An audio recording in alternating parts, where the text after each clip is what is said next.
Après les attentats du 11 septembre dernier, l'Amérique a glorifié ses héros, les pompiers de New York, qui, au prix de leur vie souvent, ont assuré le sauvetage des rescapés des tours de Manhattan. 6 mois plus tard, plusieurs d'entre eux attaquent la ville en justice, craignant pour leur santé à venir, car ils ont pendant plusieurs semaines respiré des gaz et des poussières sur leur lieu de travail. Pascal Golomer, Tristan Lebrun.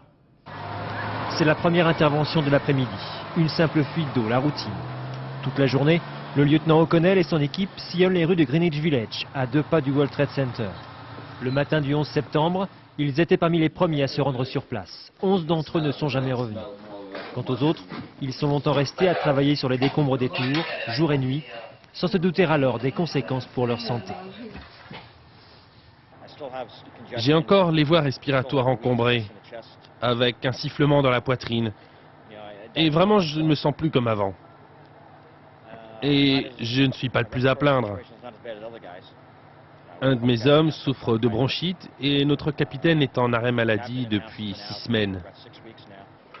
Car les sauveteurs ont absorbé toutes sortes de poussières et de vapeurs toxiques, en ne portant souvent qu'un simple masque de papier, bien peu efficace. Les équipements adéquats ont été livrés en masse qu'au bout d'une semaine. Un retard inexcusable selon Palmer Doyle, pompier lui aussi. Il a passé la première semaine sur les ruines. Il porte plainte aujourd'hui contre la ville pour négligence et lui réclame 10 millions de dollars, mais espère un règlement à l'amiable. Il s'agit pour nous d'être couverts au cas où on tomberait gravement malade à l'avenir. Ou même en cas de décès, il faut bien y penser. Vous savez, c'était horrible de travailler là-bas.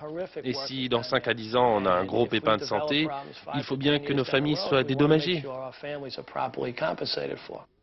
Plusieurs centaines de pompiers ont déjà rempli un dossier de plainte. Peut-être n'iront-ils jamais jusqu'au procès, mais les héros de New York veulent en tout cas prouver que 5 mois après les attentats, ils ne se contentent plus de l'admiration des habitants, ni des remerciements de la municipalité.